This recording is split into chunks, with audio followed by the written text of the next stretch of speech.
రూపాంతరం చెందడం, ఉగ్రవాదాన్ని కూకటి వెళ్తూ పెకిలివేయడం, చంద్రుడి దక్షిణ ధ్రువంపై దిగిన తొలి దేశంగా భారత చరిత్ర సృష్టించిన విషయం. G20 సమ్మిట్ 60 నగరాల్లో దేశవ్యాప్తంగా మన సంస్కృతి సాంప్రదాయాలు ఉట్టిపడే రీతిలో ఘనంగా నిర్వహించి మరి చంద్రయాన్ 3 సక్సెస్ ఇవన్నీ కూడా మరి ఈ 9 సంవత్సరాల్లో మోదీ హయాంలో సాధించడము. ఆసియా క్రీడల్లో కూడా తొలిసారి 107 పారా క్రీడల్లో 111 పథకాలు సాధించడం నిజంగా ఇది క్రీడాకారులకు ఒక స్ఫూర్తి, ప్రేరణాదాయకంగా. చట్టసభలో మహిళలకు అసాధ్యమని చెప్పినటువంటిది సాధ్యం చేసినటువంటి ప్రధానమంత్రి 33% రిజర్వేషన్లు, అసాధ్యం అనుకున్నటువంటి విషయాలు 370 ఆర్టికల్ రద్దు సాధ్యం చేయడము, ముస్లిం మహిళల యొక్క త్రిపుల్ తలాక్ చట్టాన్ని రద్దు చేయడము. ఆ రకంగా అన్సంగ్ హీరోస్ ఎవరైతే ఉన్నారో స్వాతంత్రం కోసం త్యాగాలు చేసి ప్రాణాలు అర్పించినటువంటి ఆ యొక్క వ్యక్తులను మరి జయంతి ఉత్సవాలను ఘనంగా నిర్వహించడమే కాకుండా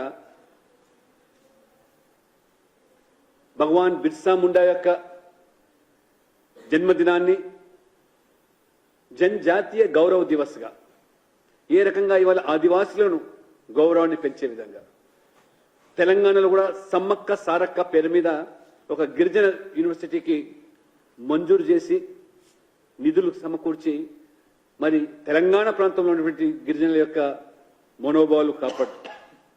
ఈ రకంగా మోదీ ప్రభుత్వం కరోనా లేదా ఉక్రెయిన్ రష్యా లాంటి యుద్ధాలు ఆ విపత్కర పరిస్థితిలో కూడా ప్రజలపైన ఏమాత్రం భారం పడకుండా, ఆర్థిక భారం పడకుండా వారు మరి ఏ రకంగా ఈ యొక్క ఆదాయాన్ని సమకూర్చుకున్నారో పేద వర్గాల ప్రజల కలలు సాకారం చేయడానికి 4 కోట్ల మందికి సొంతింటి కట్టించడమే కాకుండా ఈ బడ్జెట్లో అదనంగా 2 కోట్ల మందికి పేదవాళ్ళకి ఇంకా ఇల్లు కట్టిస్తామని చెప్పి వారు చెప్పడం. మహిళా సాధికారికత కోసం మరి ఈరోజు మోదీ ప్రభుత్వం చేస్తున్న కృషి 2 కోట్ల మంది మహిళలు ఇవాళ స్వయం సమృద్ధి సాధించడం. యువశక్తి, నారీ శక్తి, రైతాంగము, పేదలు అనేటువంటి 4 స్తంభాలపైన ఈ దేశ అభివృద్ధికి మరి మోదీ గారు ఒక సంకల్పంతో పనిచేయడము. కులాలు కాదు, జాతులు కాదు, ఈ 4 మరి మూల స్తంభాలైనటువంటి యూత్, ఉమెన్, అదే రకంగా రైతులు, పేద వర్గాలు. దాంతోపాటు కేంద్ర ఆర్థిక మంత్రి నిర్మలా సీతారామన్ గారు కూడా ప్రవేశపెట్టిన బడ్జెట్ ఇది సమ్మిళిత సృజనాత్మకమైనటువంటి బడ్జెట్.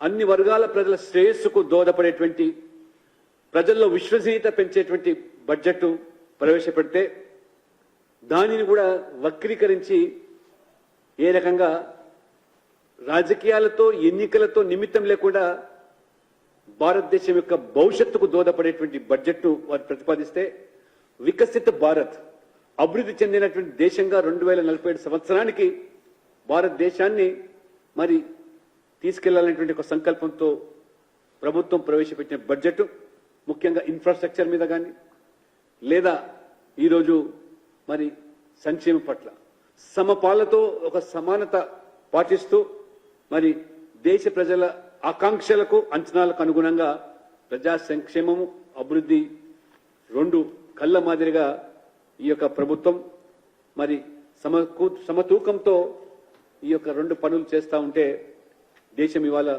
అగ్రభాగన.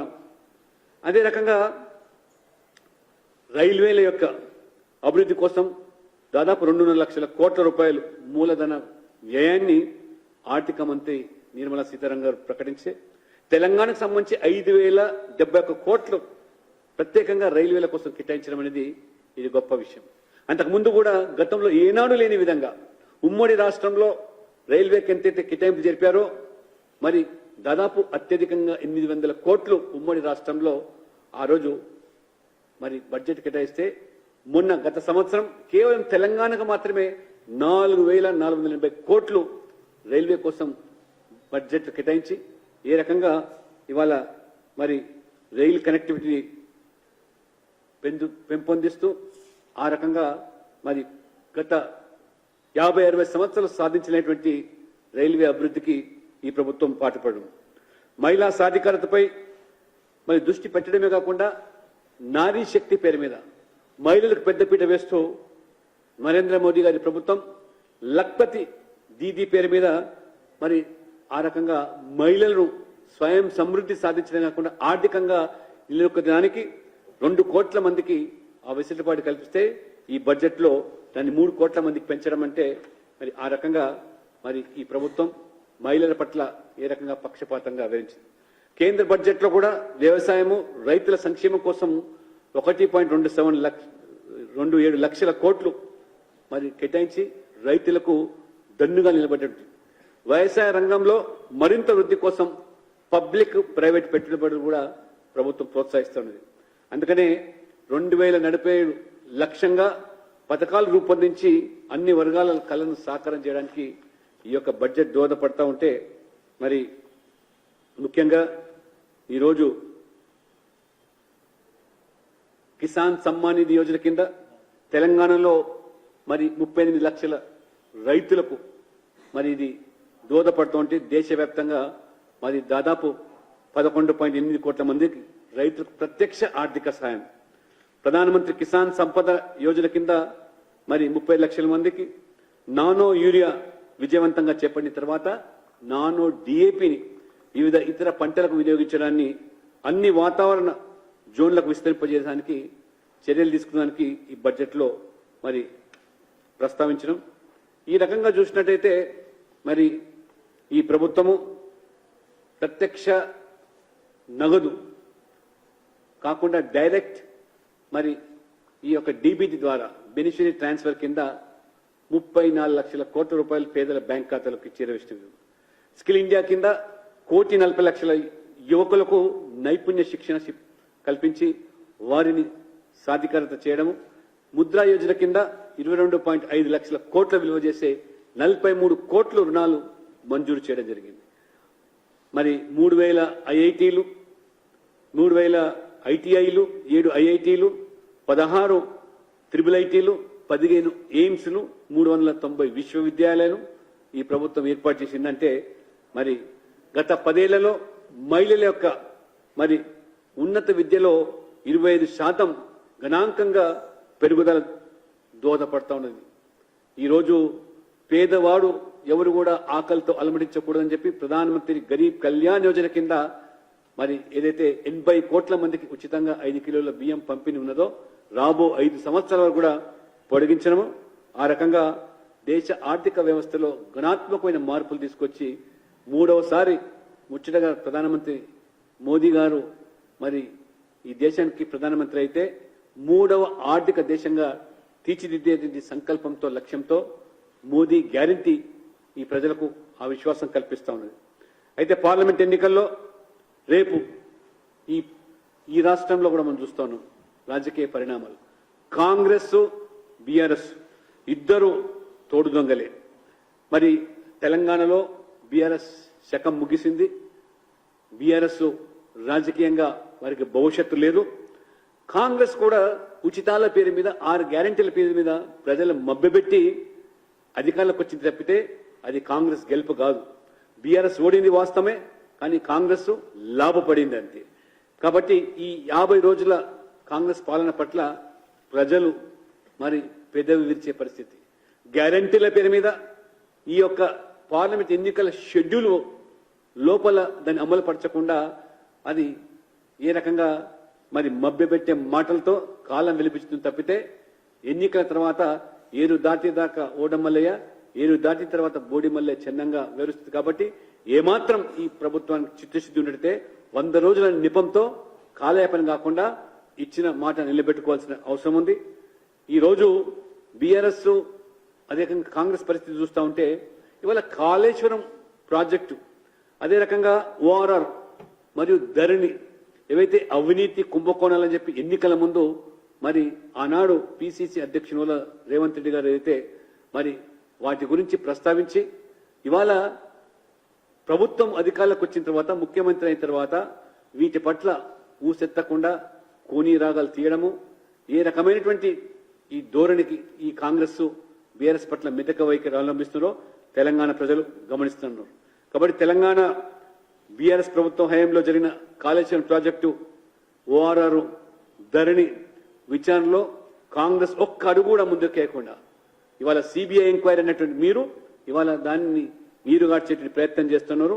ఇది దేనికి సంకేతమో ప్రజలు అర్థం చేసుకోగలుగుతున్నారు. ఇవాళ బీఆర్ఎస్ ను బతికించే ప్రయత్నాలు ఇవాళ కాంగ్రెస్ చేస్తున్న తప్పితే ఇవాళ కాంగ్రెస్ లేదా బీఆర్ఎస్ ఇవాళ నేరుగా బీజేపీని ఎదుర్కోలేని పరిస్థితిలో రెండు పరోక్షంగా వచ్చే పార్లమెంట్ ఎన్నికల్లో కూడా బీజేపీని మరి నిలువరించేటువంటి కుట్రలకు పన్నాగాలకు తెరదీస్తూ ఈరోజు మరి తెలంగాణ ప్రజలు రేపు జరగబోయే పార్లమెంట్ ఎన్నికల్లో నరేంద్ర మోడీ గారు ప్రధానమంత్రి అభ్యర్థిగా మూడోసారి ముందుకు వస్తా ఉంటే కాంగ్రెస్ పార్టీ మీ నాయకుడు రాహుల్ గాంధీ, సోనియా గాంధీ, ప్రియాంక గాంధీ లేదా మీ కూటమి నాయకులలో తేల్చుకోలేక సతమతం అవుతున్నారు. కాబట్టి మరి ఖచ్చితంగా మరి ఈ పార్లమెంట్ ఎన్నికల్లో కూడా గణనీయ సంఖ్యలో 10కి తక్కువ కాకుండా పార్లమెంటు సభ్యులను అదే రకంగా 35% ఓట్లను సాధించే లక్ష్యంతో తెలంగాణ కూడా పార్టీ ముందుకు పోతుందని చెప్పి నిన్న పార్లమెంట్లో మల్లికార్జున ఖర్గే గారు సామాజిక న్యాయం గురించి మోదీ గారి ప్రభుత్వాన్ని విమర్శిస్తూ ఉంటే దెయ్యాలు వేదాలు వలిచినట్టుగా ఉంది. డాక్టర్ బాబాసాహెబ్ అంబేద్కర్ భారత రత్న ఇవ్వకుండా అవమానపరిచింది మీరు. అదే రకంగా ఎన్నికల్లో ఓడించింది మీరు. ఓబీసీ రిజర్వేషన్ల అంశం ఎప్పుడు తెర మీదకి వచ్చినా నెహ్రూ నుంచి మొదలుకుంటే ఇప్పుడు మన రాజీవ్ గాంధీ వరకు అడుగు అడుగున అడ్డుపడ్డది మీరు. ఇవాళ రాహుల్ గాంధీ కూడా ఏ రకంగా ఒక బీసీ అత్యంత వెనుకబడ్డ సామాజిక వర్గ ప్రధానమంత్రి పట్ల ఏ రకమైనటువంటి వారు వ్యాఖ్యలు చేస్తున్నారో మొత్తం యావత్తు బీసీ సమాజాన్ని అవమానపరిచే విధంగా వారు వివరిస్తున్నారో ఈరోజు సమాజం గమనిస్తూ ఉన్నది.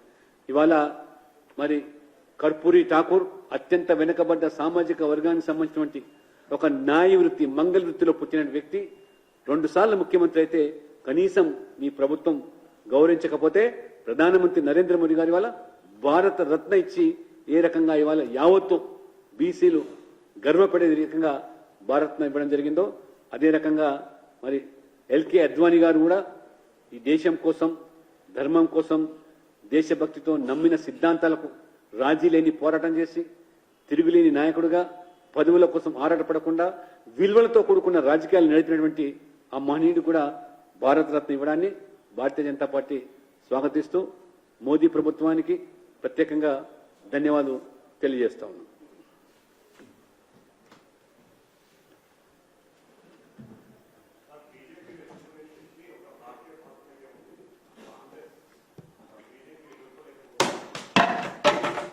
ప్రాంతీయ పార్టీలు కాంగ్రెస్ పార్టీ కమ్యూనిస్ట్ పార్టీ అన్ని కలిసి ఒక విపక్ష కూటమిగా ఏర్పడిన ఎన్నుకోలేని దయనీయ స్థితిలో ఉన్నారనేది ఈరోజు తేటతెల్లమవుతుంది.